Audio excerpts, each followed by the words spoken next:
시작하겠습니다. 네, 자, A 11번 문제 보겠습니다. 네, 이것도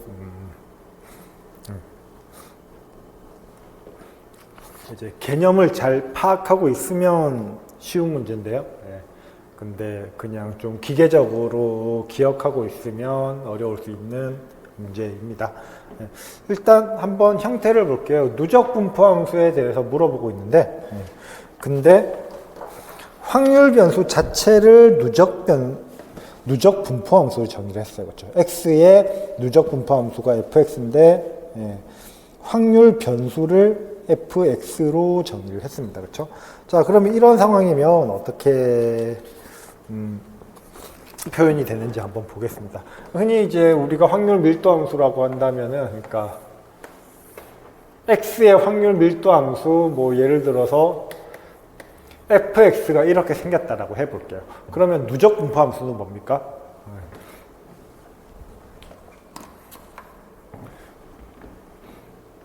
x의 값이 결정될 때마다 x의 값이 결정될 때마다 마이너스 무한대부터 여기까지의 확률, 그러니까 여기까지의 적분값을 이제 fx의 값으로, 여기까지의 적분값을 fx의 값으로 줄 겁니다. 그렇죠? 그러니까 당연히 확률 밀도 함수는 항상 함수값이 양수인 함수니까 이 양수인 함수들을 쭉 적분해 가니까 계속해서 증가하는 증가함수가 될 겁니다. 물론 증가하다 정체되는 구간이 있을 수도 있지만 뭐 여기서는 문제에서 순증가함수라고 했어요. 그래서 얘네들을 어떤 점이 주어지든지 간에 마이너스 무한대에서 이 점까지 적분한 값을 함수값으로 주는 이런 함수가 누적 분포 함수 fx가 될 거다라는 거예요. 그렇죠? 네. 자, 근데 문제에서 뭘 물어봤냐면은 확률 변수 fx의 확률 밀도 함수를 구하라 라고 했습니다. 확률 밀도 함수는 연속 확률 분포의 확률 밀도 함수는 보통 어떻게 구합니까? 네. 가장 일반적인 방법이 누적 분포 함수를 구한 다음에 그거를 미분하면 되죠. 그렇죠? 근데 여기서 주의하셔야 될 거는 이 누적 분포 함수는 fx를 얘기하는 게 아니라 f의 라지 x라는 새로운 확률 변수에 대한 누적 분포 함수를 구해야 돼요. 그렇죠? 그래서 그걸 g라고 하겠습니다. 네.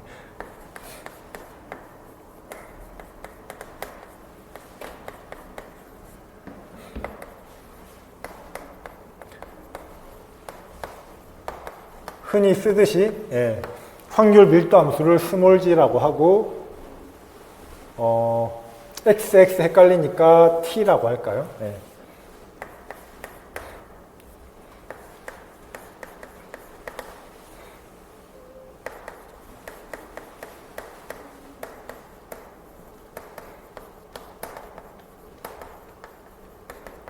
누적 분포 함수를 라지 g라고 쓰겠습니다. 자, 그러면은 이제 확률 밀도 함수를 구하라 라고 했으니까 누적 분포 함수를 구하면 그거의 미분으로 확률 밀도 함수를 구할 수가 있어요.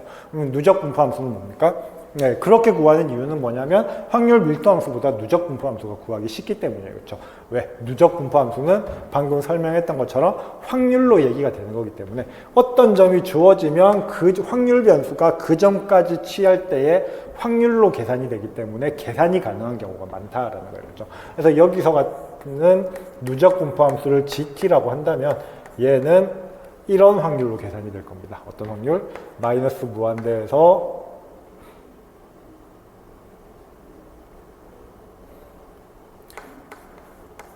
라지 fx가 t보다 작을 확률. 작거나 같아도 상관이 없어요. 연속일 때는 등호는 중요하지 않습니다. 네, 등호는 확률에 영향을 안 줘요. 그렇죠? 자, 그래서 이렇게 써줄 수 있을 겁니다. 그러면 이 상황을 방금 그린 그림에서 생각을 해볼까요? 네. fx가 t 값이 주어질 때마다 fx가 t보다 작을 확률을 구하라 라고 얘기를 했습니다. 그러면은 t 값이 주어질 때마다 뭐 그래도 정의에 맞춰서 작거나 같다라고 쓸까요? 뭐 작거나 같다라고 쓰든 작다라고 쓰든 연속에서는 전혀 문제가 안 됩니다. 이산에서는 신경을 써야 되고요. 자, 아무튼 t 값이 주어질 때마다 fx가 t인 거니까 이 라지 fx가 t 값이 되게 하는 점 t, y축에 찍어야겠네요. y축에서 t 값이 정해질 때마다 뭐가 되는 겁니까? 마이너스 f의 large x가 t가 되게 하는 x들을 다 적분하라라는 의미잖아요. 그렇죠? x들을 다 찾아서 그 x의 영역에 해당하는 x의 확률 밀도함수 fx를 적분하라라는 의미인 거잖아요. 그러면 fx가 t가 되게 하는 값이 이 값이다 라고 하면은 어떻게 되는 겁니까? 결국 어떤 x를 적분하라라는 거예요. fx가 t보다 작게 되게 하는 모든 값의 x들은 정확하게 이만큼의 영역이 되는 거잖아요. 이만큼의 영역을 확률 밀도함수만큼 적분을 하면 그 의미가 정확하게 뭐가 됩니까? 정확하게 fx, large fx의 값이 되는 거예요. 그렇죠?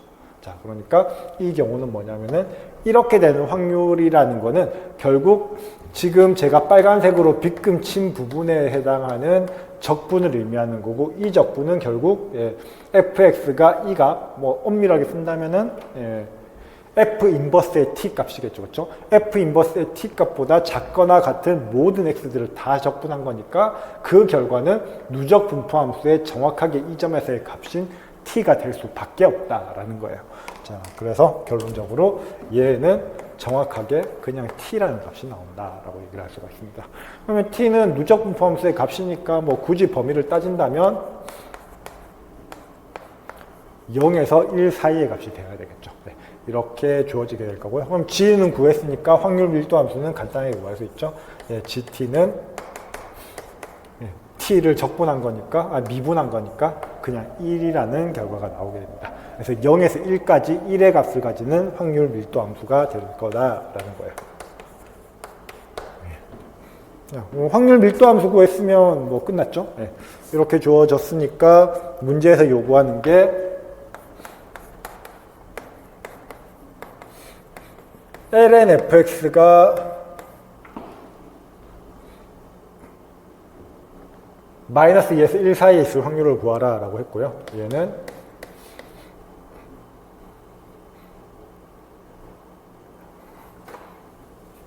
f의 large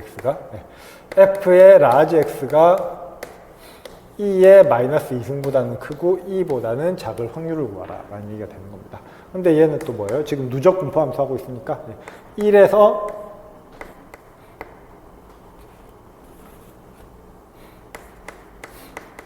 f의 large x가 2의 마이너스 2승보다 작을 확률을 빼면 되겠죠. 왜냐하면 f의 large x는 1보다 큰 값은 안 가지게 되니까, 누적 분포함수니까. 그러니까 2보다 작다라는 건 결국 1보다 작은 범위인 거고, 그건 거의 전체 범위예요. 그렇죠? 그래서 위쪽은 신경 쓸 필요 없고 아래쪽만 보면 되는 겁니다. 그렇죠? 자, 그래서 이만큼이 될 거다라고 얘기를 할 수가 있고요. 그러면 이 결과는 아까 이 누적 분포함수는 그냥 t라고 했으니까 이 누적 분포함수는 그냥 2의 마이너스 2승이겠죠.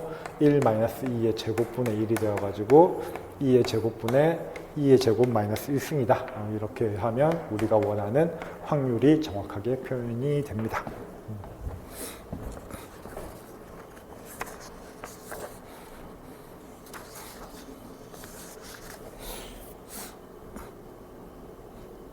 자, 그럼 A형 마지막 문제 보겠습니다. 네.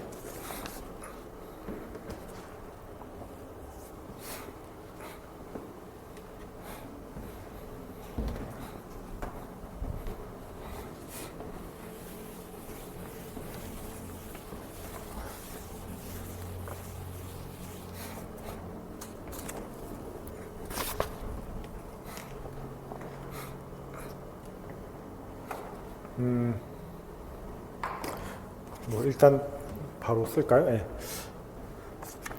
x의 23승 마이너스 88의 분해체를 얘기하고 있습니다. 분해체는 뭡니까? 걔네들의 해를 다 포함하는 가장 작은 체예요. 그렇죠? 그러면 x의 23승 마이너스 88의 해는 어떻게 생겼습니까? x의 n승 마이너스 a 꼴의 해는 일단 얘 해 하나를 찾고, 그러니까 알파를 23승근 루트 88이라고 하겠습니다. 그러면은 해들은 어떻게 됩니까? 알파에다가 23승근 루트 오브 유니티를, 그러니까 1의 23승근 승을 23제곱근들을 다 곱해주면 나오는 것들이 다 해가 될 거예요. 그렇죠? 자, 일단 알파부터 먼저 처리를 해볼게요. 이렇게 잡아주면은 x의 23승 마이너스 88은 기약다항식인 거 알 수 있고요. 88은 11 곱하기 2의 3승이니까 그 11에 대해서 아이젠슈타인 적용시켜주면 기약이라는 거 쉽게 알 수 있어요. 하고 싶은 얘기는 뭐냐면은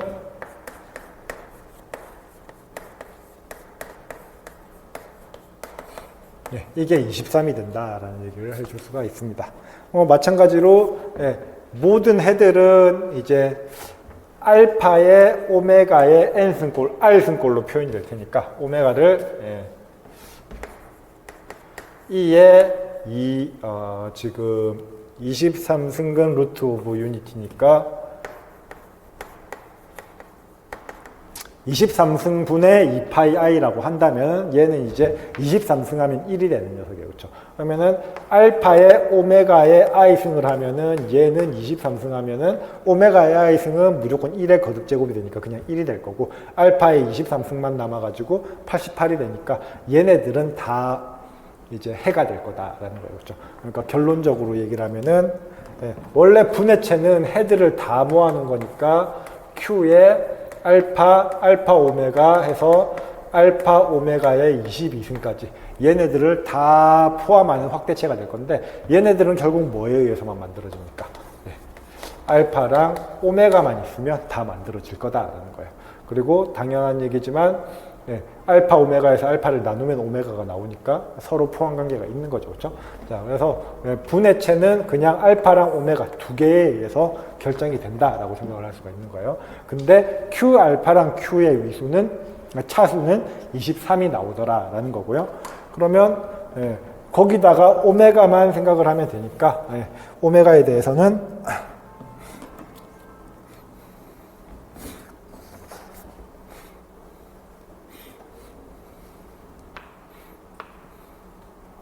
뭐 이건 알려진 정리죠.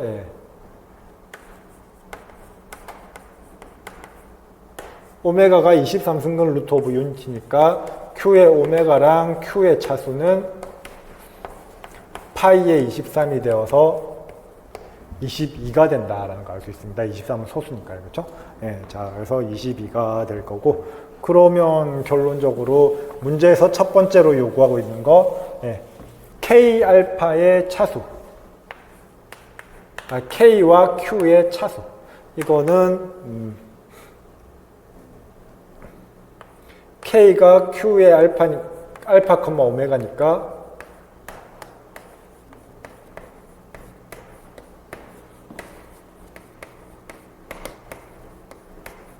이렇게 쓸 수 있을 거고요. 여기서 할 수 있는 얘기가 뭡니까? 그러니까 지금 상황이 K가 있고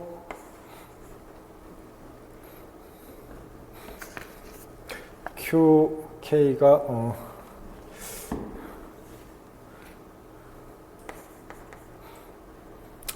다 쓸게요. Q의 알파, 오메가가 있고 Q의 알파가 있고 그 아래 Q가 있을 거고 또 Q의 오메가에 의해서 확장된 확대체를 생각을 하면 이렇게 Q 알파 오메가랑 Q 사이에는 적어도 이거 두 개, 물론 더 많이 있겠지만 이거 두 개의 중간체들은 가지고 있을 거다라는 거예요. 그렇죠? 근데 우리가 확인한 게 뭐냐면은 이게 차수가 23이고 이게 차수가 22라는 걸 확인을 했어요. 그러면 뭐가 되는 거예요? 오메가의 Q 위에서의 최소 다항식이 22차라는 얘기가 되는 거니까 오메가의 Q 알파 위에서의 최소 다항식은 22차보다 작거나 같을 거다라는 거예요. 자.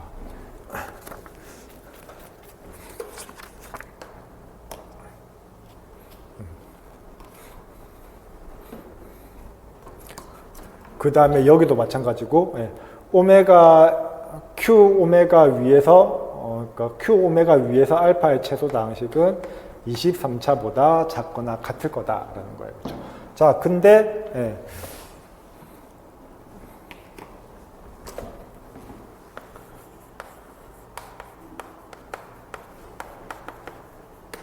22랑 23이 서로서예요. 무슨 얘기냐면은 Q 알파, 오메가랑 Q의 차수는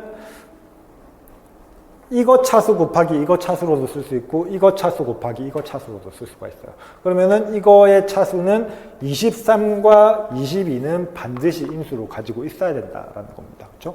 자, 근데 이 라인을 따라서 생각을 해보면 뭐가 되는 겁니까? 22는 인수로 가지고 있고 23보다 작거나 같은데 23도 반드시 인수로 가지고 있어야 돼요. 그러면은 이 차수가 될 수 있는 건 뭐밖에 없다라는 겁니까? 23이 소수니까 정확하게 23밖에 없다라는 거죠. 그렇죠? 자, 그래서 22랑 23이 서로 소기 때문에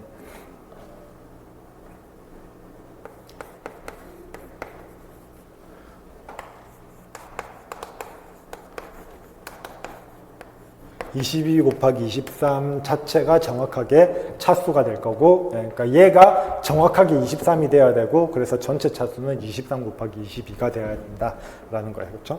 그래서 얘는 506이 될 거고, 그러니까 차수는 506이고요. 답이고, 근데 이 506을 소인수분해하면 23 곱하기 22가 11 곱하기 2 이렇게 써줄 수 있습니다. 이 소인수분해한 이유는 뭐냐면은 문제에서 그 다음에 요구한 게 뭡니까? 중간체 2가 있어가지고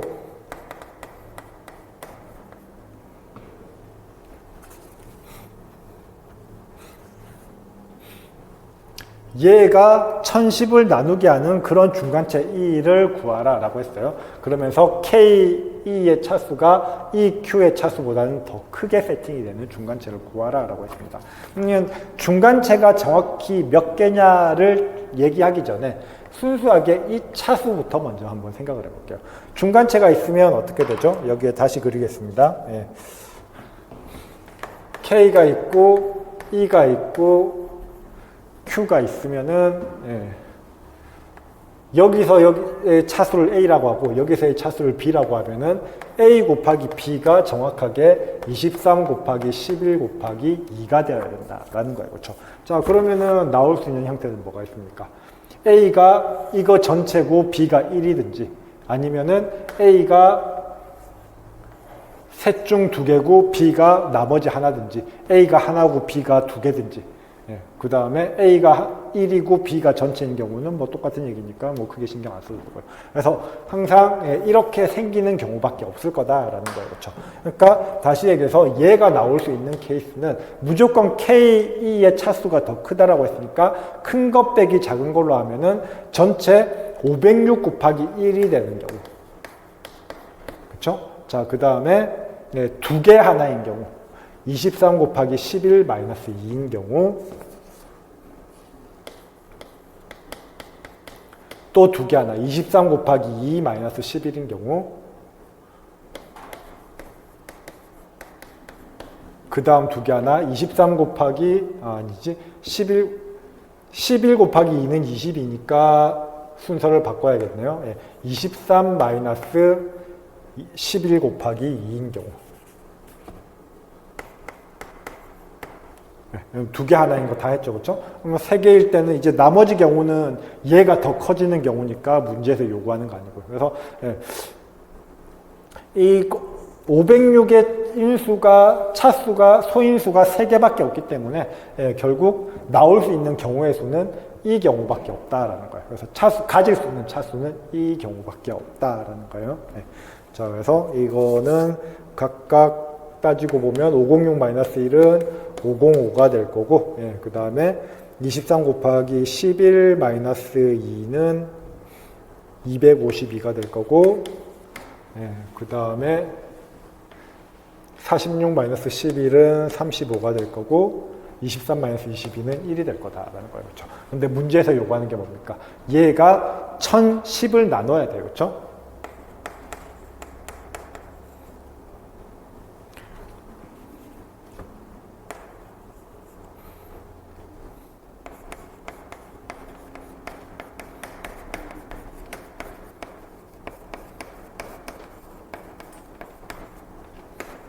그럼 505랑 1, 이 두 가지밖에 없어요. 그렇죠? 자, 그러면 이 경우에 대해서 각각 얘를 만족하는 이가 뭐가 되는지만 생각해 보면 충분하다라는 거예요. 그렇죠?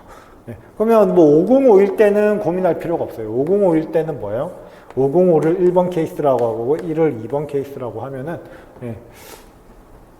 505가 되는 경우에는 E 오버 Q가 1이 되는 케이스니까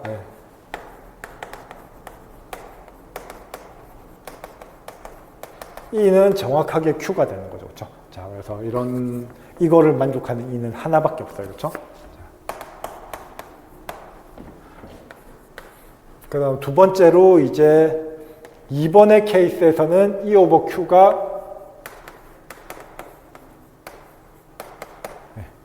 얘가 23이고 얘가 22인 케이스잖아요. 그렇죠? 자, 그래서 22가 되는 경우입니다. 그렇죠? 근데 E 오버 Q가 22가 되면은 어떻게 됩니까?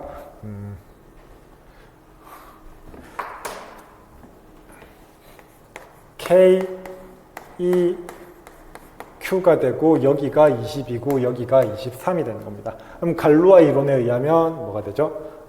여기가 E가 되고 여기가 G의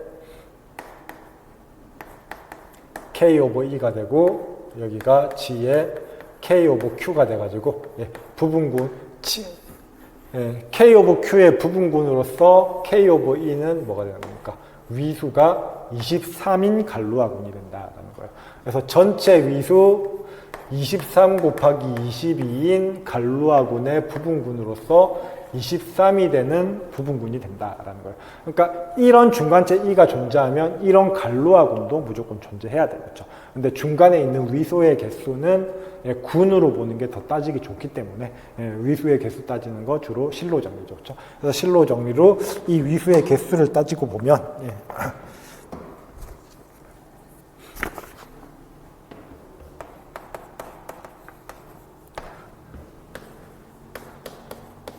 갈루아의 K 오버 E의 위수가 23이 되고 그러면 23 곱하기 22에서 위수 23인 부분군의 개수를 계산을 하면은 그걸 보통 우리 기호로 N의 23이라고 쓰죠. 23은 소수니까. 그럼 얘는 실로 정리에 의하면 법 23에 대해서는 1이 되어야 되면서 동시에 이 23을 제외한 나머지 값들 22의 약수가 되어야 된다는 거예요. 근데 법 23에 대해서 1이면서 22를 나누는 거는 1밖에 없어요. 그렇죠? 그래서 n의 23은 정확하게 1이 되고 그래서 E의 개수는 하나가 된다라고 얘기를 할 수가 있습니다. 그래서 1번 케이스에서 하나, 2번 케이스에서 하나니까 가능한 E의 개수는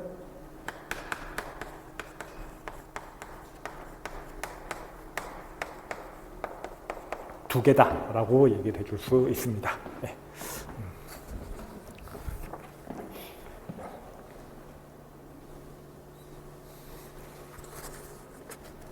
그러면 이제 A형이 끝났고요. B형을 보도록 하겠습니다. 자, B형 첫 번째 문제는 포화성 분포 문제고요. 포화성 분포 자체는 어려울 게 없죠. 실제 문제에서는 포화성 분포의 식까지 줬는데, PPT에서는 일단 생략했고요.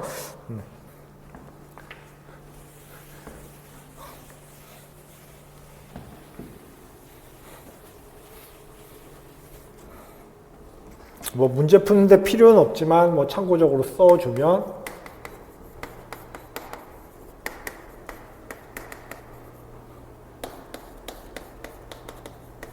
라지 X가 포화성 분포를 따르는 확률 분포라고 한다면 라지 X가 스몰 x일 확률은 x 팩토리얼 분의 람다의 x승 2의 마이너스 x승 이렇게 표현이 된다라는 거고요. 자, 그러면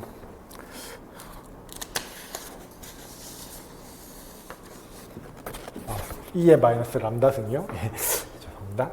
이렇게 표현이 된다는 거고, 실질적으로 포화성 분포에 대해서 알아야 되는 건 뭐냐? 물론 이 식도 사실은 문제에 따라서는 당연히 알아야 될 수 있습니다.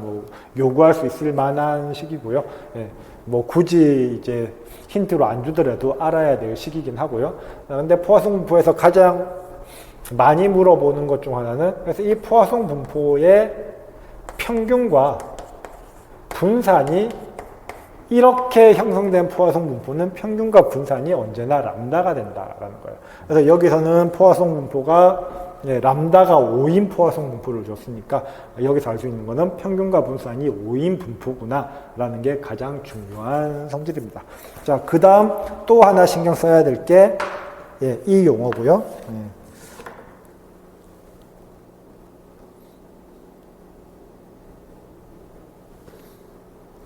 이 용어,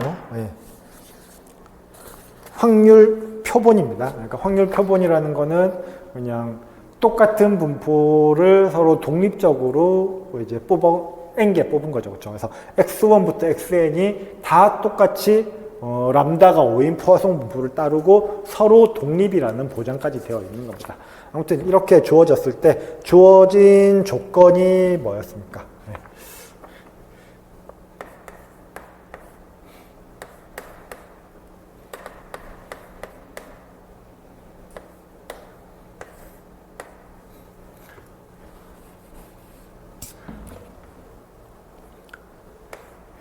이거의 기대값이 140이라는 정보를 줬어요.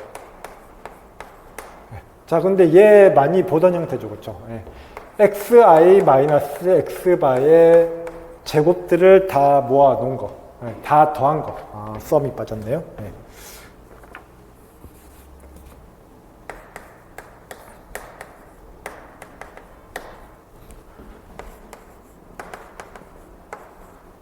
얘를 다 더한 거. 이거를 n으로 나누면 우리는 분산이라고 얘기를 합니다. 그렇죠? 자, 그래서 분산을 계산하는 방법은 이걸 n으로 나누는 거예요. 그리고 우리가 알고 있는 게 뭡니까? 포화송 분포는 이 분포를 따르니까 분산이 5라는 걸 알고 있어요. 그렇죠? 자, 그러니까 이거를 n으로 나누면은 뭐 일단은 이거 있는 식 그대로 쓸까요? 자, 그래서 그러면 분산의 정의대로 얘를 n으로 나누면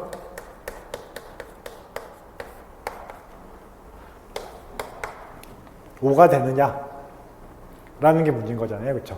자, 근데 여기서 주의하셔야 될 게 표본, 그러니까 보통 이제 용어가 비슷하면 비슷하게 따라가는데 확률 표본에서는 주의하셔야 될 게 뭡니까?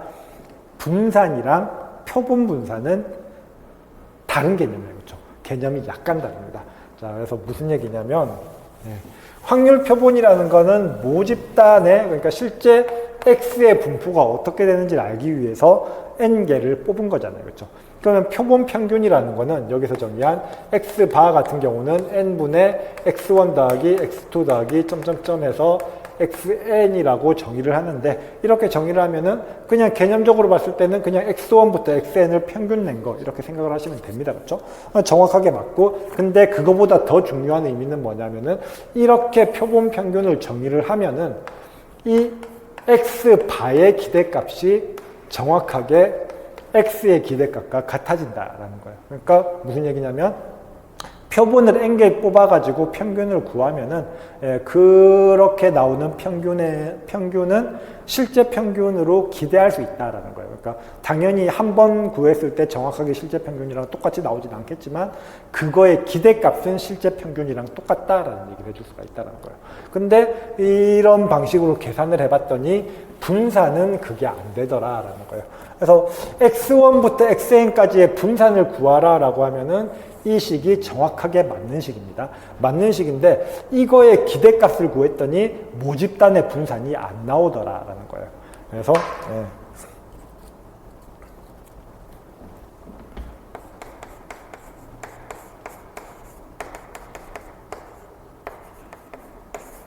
n을 나누지 않고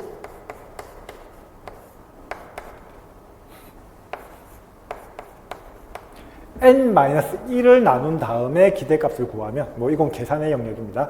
기대값을 구하면 그때는 정확하게 모집단의 분산이 나오더라라는 거예요. 그러면은 모집단을 추정하려면 어떻게 하는 게 더 맞습니까? 그냥 단순히 뽑은 확률 표본의 분산을 그냥 구하는 게 아니라, 그러니까 n을 나누는 게 아니라 n-1로 나눠야지 그 나눈 값에 나오는 기대값이 실제 분산이랑 똑같아진다라는 거예요. 그러면은 분산을 추정하기 위한 값을 할 때는 얘를 계산하는 게 더 맞을 거예요. 그렇죠? 그래서 표본을 뽑았을 때 분산을 추정하기 위해서 계산하는 이 식을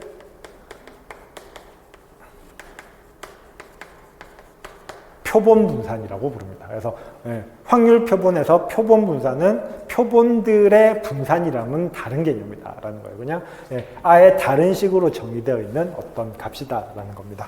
자, 그래서 여기서 n분의 얘의 기대값이 5가 아니라 n-1분의 얘의 기대값이 5라는 거. 이거를 주의하셔야 되고요. 이것만 되면 나머지는 그냥 상수 문제죠. 그렇죠? 얘를 알고 있으니까 뭐가 됩니까? n-1분의 n은 이제 이 기대값이랑 상관없으니까 상수니까 빠져나올 수 있고요. 그렇죠? 그 다음에 나머지 부분의 기대값이 140이 되고 얘가 5가 된다라는 얘기가 되는 거잖아요. 그렇죠? 자, 그러니까 n-1은 5분의 140이 되고 그래서 n은 29라는 결론이 나오게 됩니다. 그래서 뭐 표본 분산의 개념만 정확히 이해하시면 그 다음에 포화성 분포의 평균 분산이 뭔지만 아시면 간단하게 계산이 되는 문제고요. 자, 근데 표본 분산 조금 헷갈려 하시는 분들이 많으니까 이거 개념 좀 확실히 잡아주시면 좋습니다.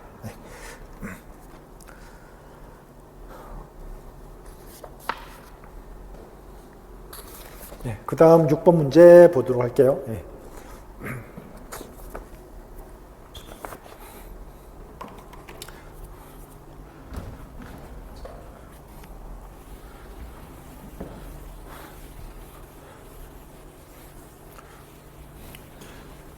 ZNX의 인여환에 대한 얘기고요. 자, 근데 쿼션트를 시켰더니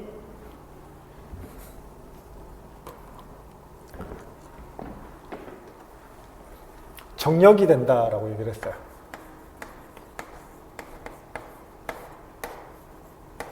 이렇게 돼 있고 i가 특히 2차식입니다. 그렇죠? 2차 다항식으로 표현이 되어 있어요.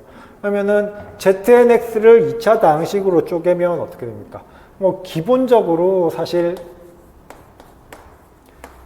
Zn은 여기에 포함된다고 봐도 무방합니다. 그렇죠? 무방하다라는 얘기는 엄밀하게 얘기를 하면은 Zn에 있는 원소인 예를 들어서 뭐 1, 2, 3이 점점점이 있다라고 한다면은 여기에 들어갈 때는 1 플러스 i, 2 플러스 i, 3 플러스 i 이렇게 들어가야 되는 거긴 해요. 그래서 완전히 똑같은 건 아니지만 여기서 하는 역할은 1 플러스 i, 2 플러스 i, 3 플러스 i가 정확하게 Zn에서 1, 2, 3이 하는 역할이랑 똑같은 역할을 하고 있습니다. 그렇죠?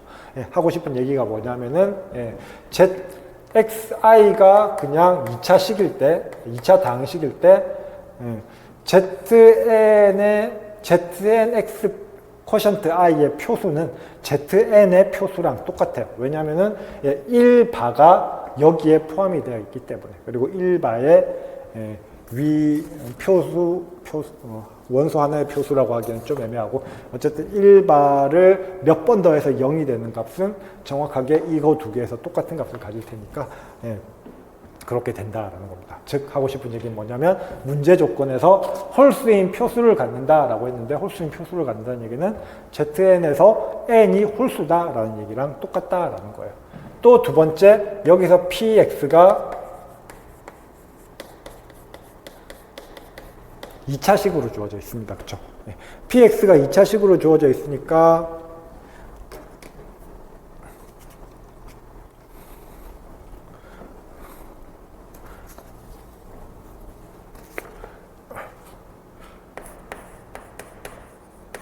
그리고 문제에서 Zn 쿼션트 i가 40보다 작거나 같다라고 했어요.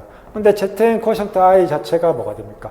2차식으로 주어져 있다는 얘기는 2차식이 되면 0으로 볼 수 있다는 거니까 모든 2차식은 1차식으로 바꿔줄 수 있는 겁니다. 그렇죠? 뭐 예를 들어서 x제곱 플러스 x 플러스 1이 만약에 px라고 한다면 뭐 다른 식이긴 하지만 이렇게 된다라고 한다면 x제곱은 마이너스 x 마이너스 1로 대체해 줄 수 있다는 얘기가 되는 거예요. 그렇죠? 자, 그렇기 때문에 얘의 원소의 개수는 n의 제곱이 된다라는 거예요. 그러니까 zn이라는 모든 개수가 가질 수 있는 가능성은 n개가 있는 거고 그게 ax 플러스 b로 얘의 원소의 표현들은 다 끝나기 때문에 n제곱이 된다라는 거예요. 그게 40보다 작거나 같으니까 뭐가 됩니까? n은 6보다 작거나 같다라고 얘기를 할 수가 있어요. 그렇죠? 7 이상이면 40보다 커지게 될 테니까. 그러면은 거기다가 아까 표수가 홀수라고 했기 때문에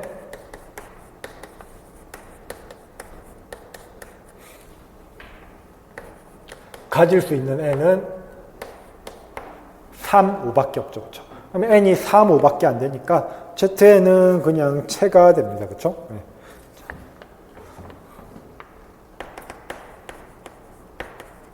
zn은 체가 되고 그 다음 또 하나의 조건이 zn-i가 정력이 돼야 된다고 했는데 zn 쿼션트 i가 정력이 되려면은 그러면은 결국 뭐가 돼야 됩니까? zn이 아니고 znx요.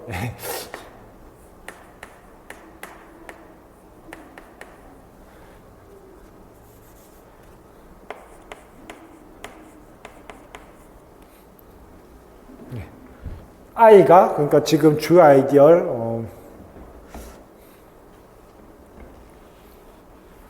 i도 그냥 제대로 풀어서 쓰겠습니다. x제곱 더하기 ax 더하기 1 마이너스 a가 정력이 된다는 얘기는 만약에 얘가 1차식 두 개로 인수분해가 되면 어떻게 됩니까? 0이 아닌 거 두 개 곱해서 0이 돼버리니까 정력이 안 된단 말이에요. 그렇죠? 자, 그래서 얘가 정력이 된다는 얘기는 이 주 아이디얼에 해당하는 다항식이 기하이면 된다라는 거예요. 그렇죠? 조선은 빼고 얘가 기하이면 된다라고 얘기를 할 수가 있는 거죠. 그러면 얘가 기하이 되게 하는 n과 a를 찾으라라는 거예요. 근데 n은 두 개밖에 없습니다. 뭐 좀 노가다긴 하지만 일일이 찾아주면 되겠죠. 그렇죠? n이 3인 경우 기하이 되게 하는 a의 값을 찾으라라는 거예요. n이 3일 경우에는 뭐 고민할 필요 없죠. a가 가질 수 있는 케이스가 1, 2, 3밖에, 0, 1, 2밖에 없으니까 그냥 대입해 보시면 됩니다. 뭐 나머지도 마찬가지지만 그래서 계산해 보면 0, 2일 때 기하이 된다라는 걸 알 수 있습니다. n이 5일 때도 마찬가지고요. 계산해 보시면 a가 2일 때, 3일 때, 4일 때 기하이 된다라는 걸 알 수 있어요. 물론 이제 엄밀하게 따지면은 0일 때, 1일 때 안 된다는 것도 보여야 되는데 0일 때, 1일 때 안 되는 거 쉽게 확인 가능하고요. 뭐 이거 보이는 방법은 뭐 간단하죠. 이거 2차식이니까 뭡니까? 대입했을 때 이 식이 해를 가지는지 안 가지는지 체크를 하시면 됩니다. 그렇죠? 그럼 예를 들어서 이제 a가 2일 때를 생각을 한다면은 x제곱 플러스 ax 더하기 1 마이너스 a는 어떻게 됩니까? 이 케이스에 대해서 생각을 한다면은 x제곱 플러스 2x 마이너스 1이 됩니다. 그렇죠? 자, 그러면 얘가 0이라는 얘기는 뭐 여기서 이제 해를 가지는지 안 가지는지는 1, 2, 3, 4, 5 대입해 보셔도 되고 아니면 이렇게 해 주셔도 되고요. x 플러스 1의 전체의 제곱 이 2가 되는 거예요. 그러니까 2가 완전 제곱식 Z5에서 2가 완전 제곱식이 되면 해를 가지는 거고 그렇지 않으면 해를 가지지 않는 겁니다. 그렇죠? 자, 근데 이거는 완전 제곱식이 되지 않습니다. 그렇죠? 네.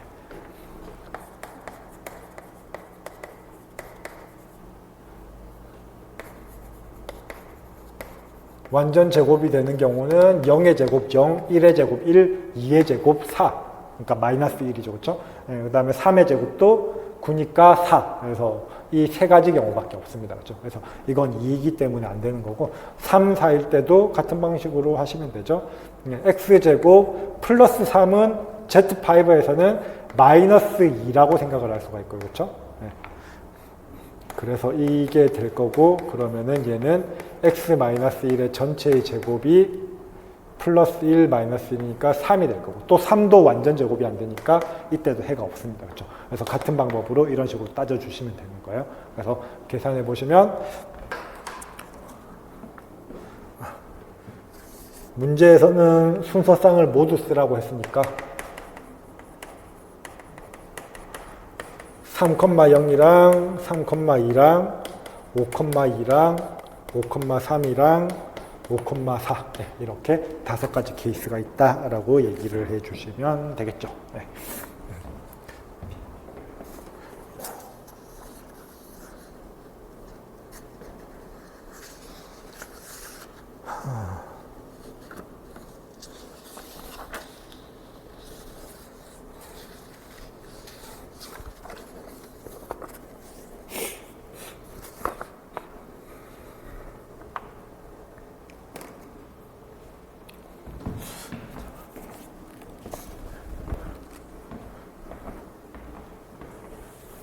자, 그 다음 미기 문제입니다.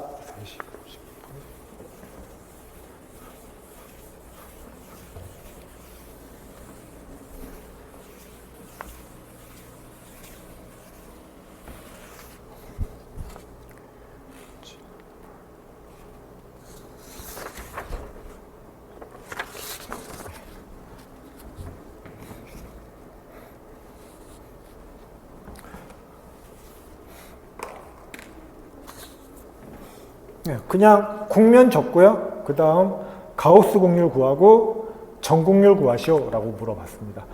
그러면은 가우스 곡률은 계산하시면 되고요. 자, 그 다음에 전곡률은 상황에 따라서 K를 직접 구한 다음에 면적분을 하는 게 편할 수도 있고 아니면은 가우스 본의 정리를 쓰는 게 편할 수도 있습니다. 자, 그러면 일단 형태를 먼저 볼게요. 딱 봐도 뭡니까? 타원면이죠, 그렇죠? 그 중에서도 특히 4y제곱, 4z제곱이니까 y제곱 플러스 z제곱이 항상 세트로 붙기는. 즉 무슨 얘기냐면 x축 중심으로 회전시킨 회전면이다 라는 걸 알 수 있습니다. 그렇죠?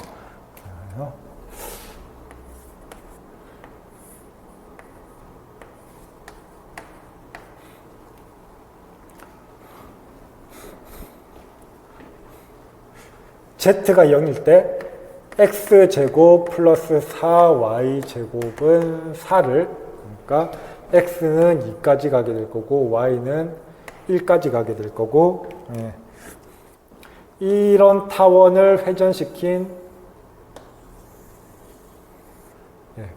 회전면이다 라는 거를 알 수 있죠. 그렇죠? 자, 이렇게 생긴 녀석이다 라는 거예요. 그렇죠? 그래서 얘를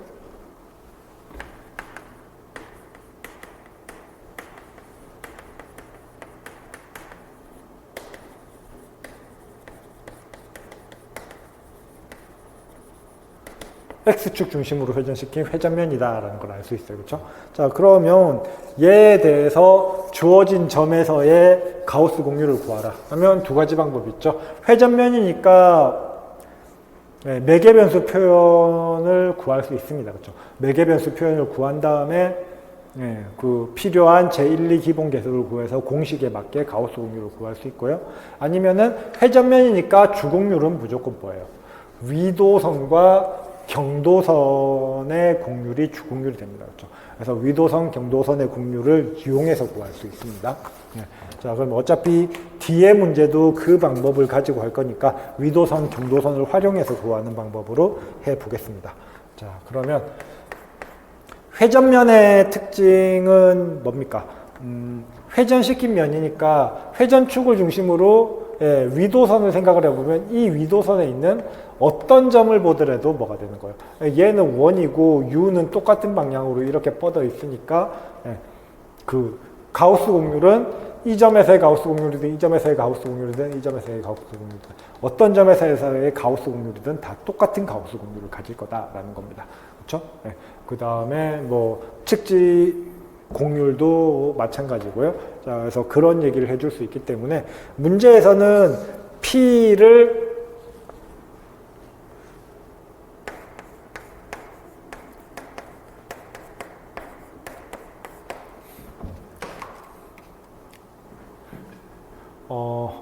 루트 2, 2분의 1, 2분의 1인 뭐 대충 이 점을 P라고 했다라고 하면은 이 점에서의 가우스 공률을 구하는 거나 아니면 점을 좀 더 단순하기 위해서 얘를 위도선을 따라 그대로 돌려가지고 XY 평면 위에 있는 이 점, 이 P-라는 점, 그러면은 원점에서의 거리는 루트 2분의 1이 되면서 이제 XY 평면에 있어야 되니까 루트 2, 루트 2분의 1, 0이라고 생각을 해야 되겠죠. 여기서의 가우스 공률을 구하나 이 두 개의 가우스 공률은 정확하게 같은 값을 가진다라는 겁니다. 그렇죠?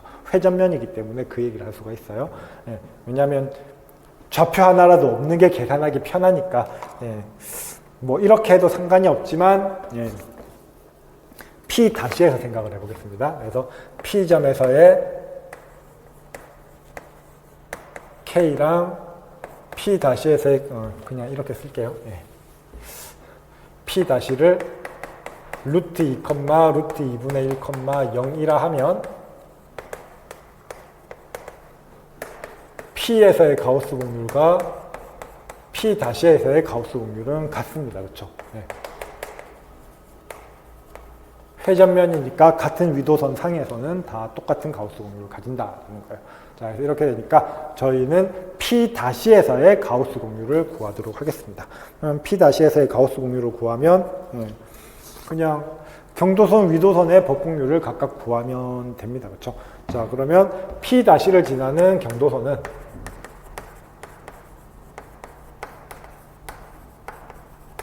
말 그대로 지금 제가 처음 그린 XY 평면 위에서의 타원이잖아요. 그렇죠? XY 평면 위에서의 타원이니까 RT는 2 코사인 T, 사인 T, 제로라고 쓰면은 정확하게 XY 평면 위에서의 타원이 되겠죠. 그렇죠? 거기서 P-는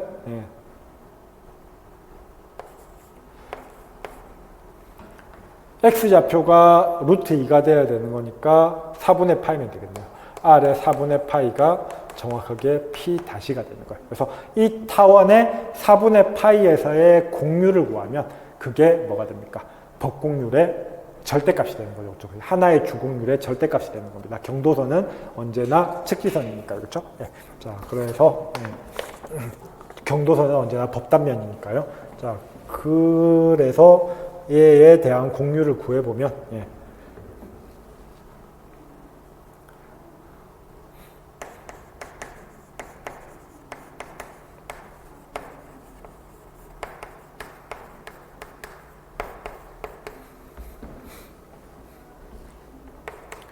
뭐 공식 적용하면 되니까 계산은 생략하도록 하겠습니다. 뭐 어려운 코사인 사인이니까 어려운 계산 아니에요, 그렇죠? 얘는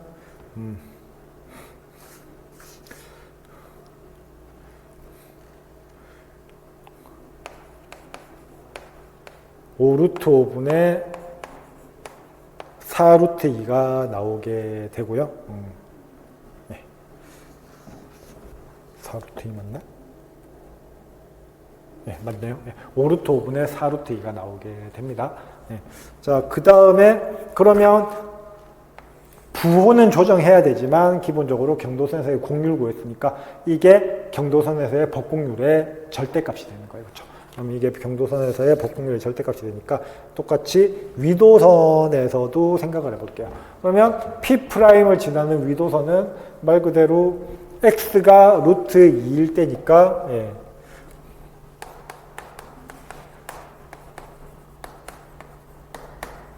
뭐 당연히 P'을 지나는 위도선이랑 P를 지나는 위도선은 같은 위도선이에요. 같은 위도선 상에 있기 때문에 이 얘기를 할 수 있는 거니까요. 자, 그러면 얘는 y제곱 더하기 z제곱은 x자리에 루트 2를 집어넣어 주면은 2분의 1이 되네요. 그렇죠? 2분의 1이 됩니다. 그러니까 얘는 정확하게 뭐가 됩니까? 그 다음에 뭐 곡선이니까 정확히 표현하면 x는 루트 2까지 적어줘야겠네요. 아무튼 얘는 반지름이 루트 2분의 1인 원이니까 이때의 공률은 루트 2가 될 거예요. 근데 공률은 루트인데 우리가 구해야 되는 거는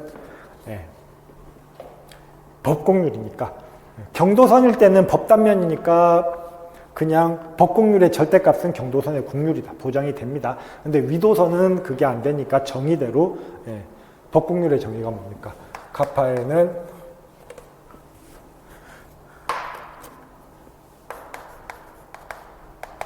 카파의 n 내적 u잖아요. 그래서 카파 n u를 다 구하셔야 된다라는 거예요. 그러면 u는 일단 뭐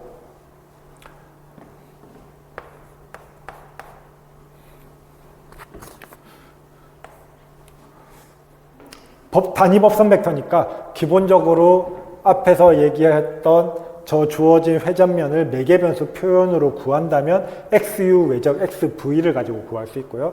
근데 이렇게 음함수꼴로 식으로 표현되어 있더라도 구하는 거 어렵지 않죠. 어떻게 하면 됩니까? 그냥 그레디언트를 이용하면 되는 거예요. 그러면 X제곱 더하기 4Y제곱 더하기 4Z제곱의 그레디언트를 취하면 2X, 8y, 8z가 될 거고, 그래서 u는 얘랑 평행한 단위 벡터가 될 거다라는 겁니다. 그렇죠? 예. 자, 근데 주어진 점은 지금 P'에서 보고 있으니까 얘가 될 거예요. 그렇죠? 그래서 루트 2, 루트 2분의 1, 0을 집어넣어 주면은 얘는 뭐 평행이니까 2도 뺄게요. 예. 자, 그래서 x랑 4y, 4z랑의 가 평행한 거고, 그다음 x 자리에 루트 2, y 자리에 루트 2분의 1을 집어넣어주면 2, 2 루트 2, 0이랑 평행하게 돼요. 그렇죠? 자, 그러니까 u는 루트 10분의 1에 루트 2, 2 루트 2, 0이다 라고 써줄 수가 있습니다. 자, 그러면 저기 그림 가기 뭐니까 여기서 간략하게 그려볼게요.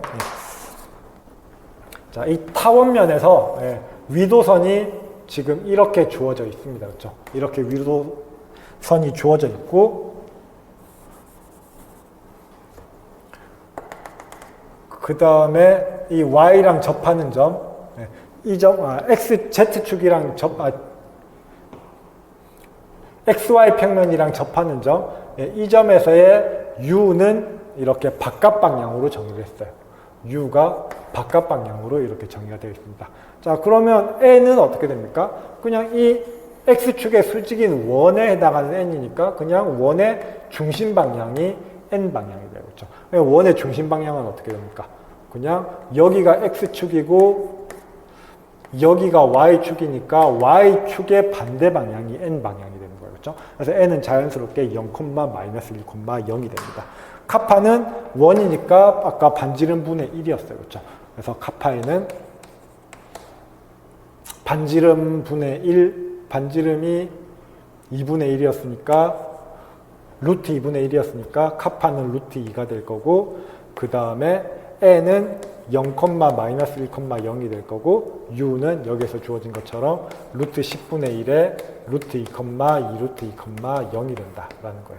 자, 그러면 이거 두 개 내적하면은 그냥 루트 5분의 2, 마이너스 루트 5분의 2가 될 거고요. 그렇죠? 그래서 마이너스 루트 5분의 2 루트 2라는 결과가 나오게 됩니다. 그렇죠? 자, 그 다음에 경도선의 곡률이 이렇게 주어졌는데 u를 바깥 방향으로 잡으면 어떻게 됩니까? 네, 그러면 위도선도 경도선도 u랑 반대 방향으로 휘어져 있어요. 그렇죠? 그래서 경도선의 법곡률은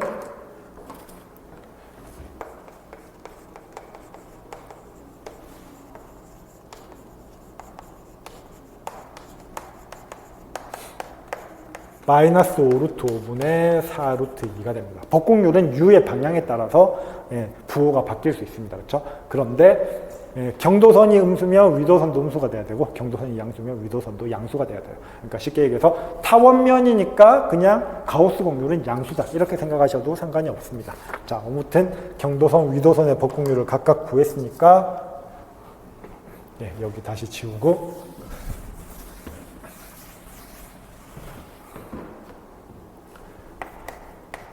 K는 두 개 곱한 거, 두 개 곱하면 25분의 16.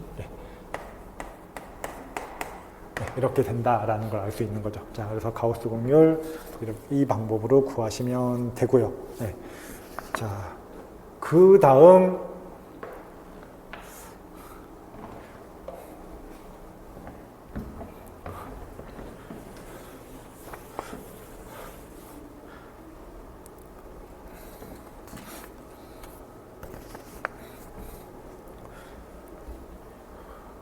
전공률 구하는 부분 보도록 하겠습니다.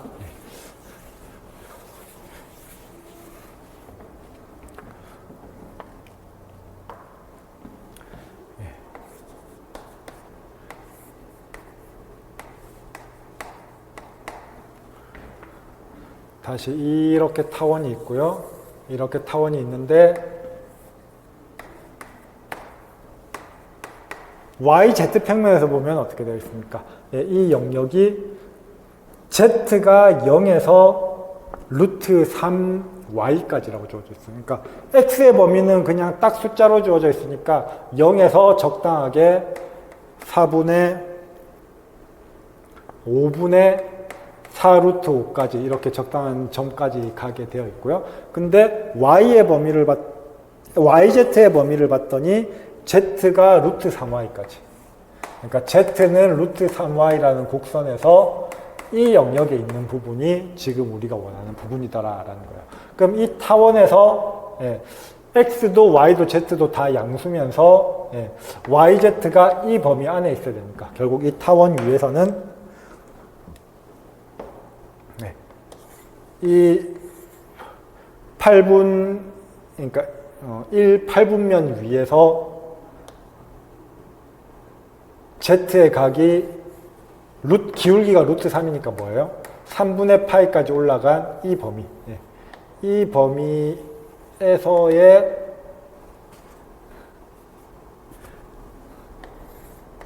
여기도 위도선, Z가 5분의 4인 부분에서도 원이 그려질 테니까 이 범위에서의 영역이 정확하게 M이 되는 겁니다. 그렇죠? 그래서 M의 영역은 XY 평면에서의 타원, 그 다음에 이 3분의 8 파이까지 올라간 이 각도에서의 타원, 이 두 개의 경도선이랑 X가 0일 때의 위도선, X가 5분의 4루트 5일 때의 위도선, 이 경도선 두 개랑 위도선 두 개로 경계가 형성이 되는 이런 곡면이 정확하게 M이 됩니다. 그렇죠?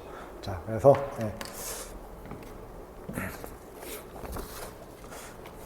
이 X가 0일 때의 M의 경계를 알파 1이라고 하고 X가 5분의 4루트 5일 때의 M의 경계를 알파 2라고 하겠습니다. 자, 그러니까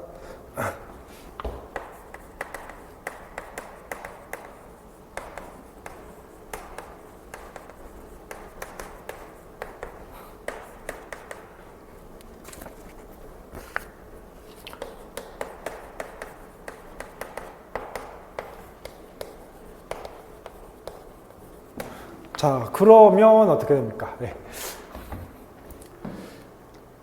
경계가 이 4개의 곡선으로 이루어져 있는데 4개의 곡선은 어떻게 생겼냐면 2개는 경도선이고 경도선은 뭐라고 했습니까? 경도선은 법단면이니까 측지곡률은 언제나 0이에요. 그렇죠? 자, 그래서 2개는 경도선이니까 측지곡률이 0이고 마찬가지로 이 알파1도 어떻게 됩니까? 알파1도 이 타원면이 가장 볼록한 부분에서의 원이 됩니다. 그러니까 U도 YZ 평면에 있고 알파1이라는 원도 YZ 평면에 있으니까 이 녀석 역시 U를 포함하는 평면으로 자른 법단면이 돼버리는 거예요. 그렇죠? 자, 그래서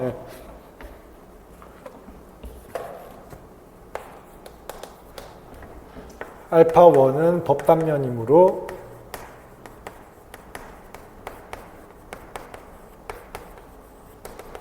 측지곡률이 0이 될 거다라는 거예요. 그렇죠? 그리고 나머지 두 경계도 경도선이니까 측지곡률이 0이 될 겁니다. 즉 무슨 얘기냐면은 M의 경계 중에서 측지곡률이 살아있는 거는 이 알파2 부분밖에 없다라는 거예요. 그러니까 얘는 전곡률을 직접 구하는 것보다 가우스 보내 정리를 활용하는 게 더 편할 수 있는 거죠. 참고적으로 가우스 보내 정리를 쓰면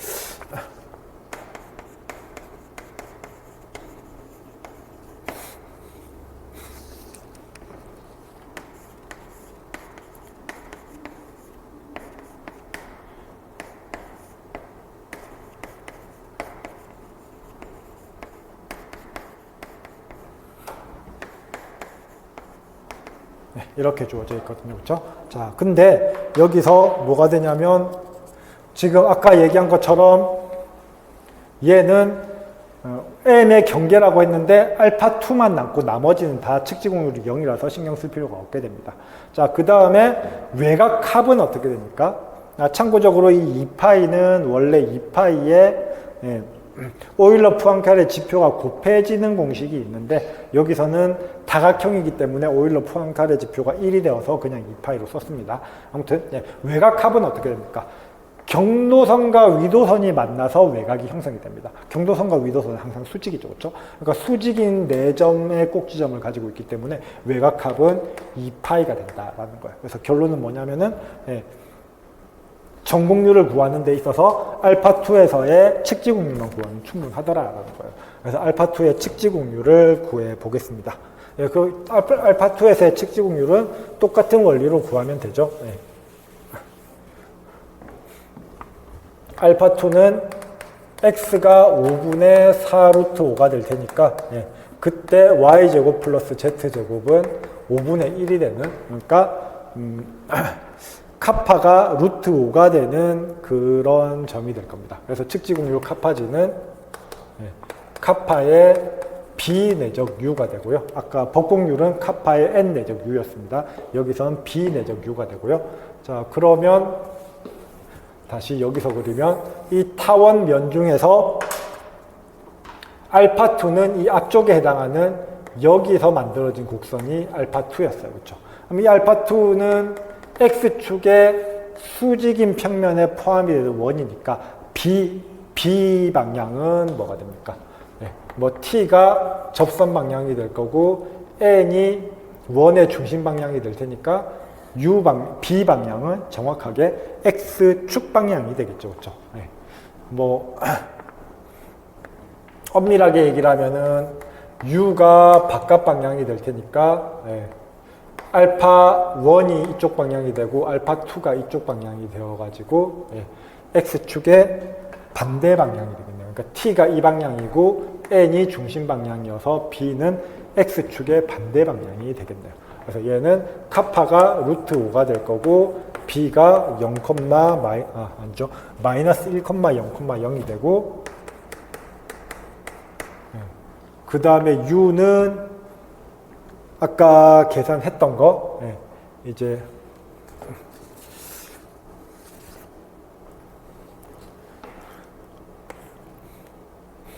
아까 계산했던 거 그레디언트를 이용해서 계산하시면 되고요.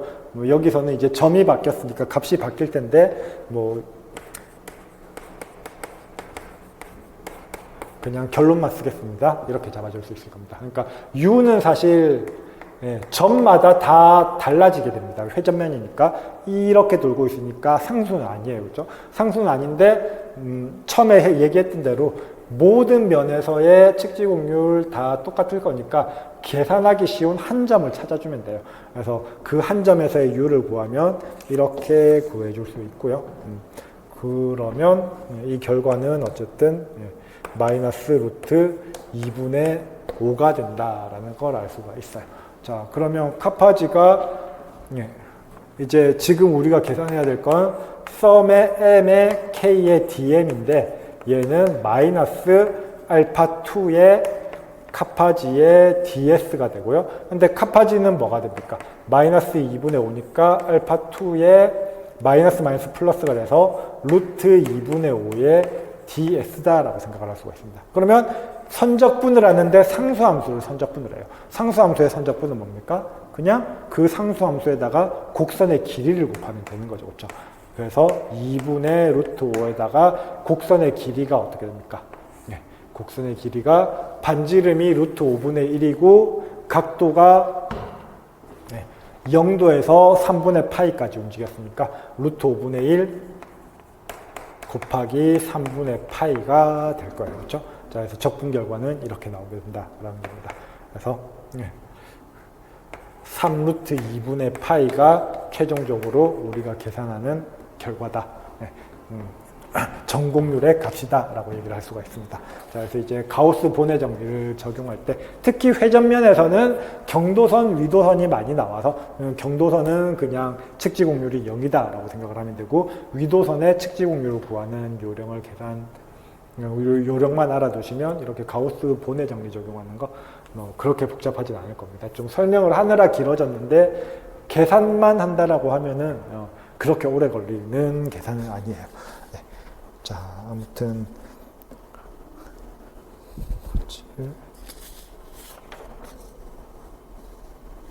네 문제 남았는데요. 조금 쉬었다가 다시 하도록 하겠습니다.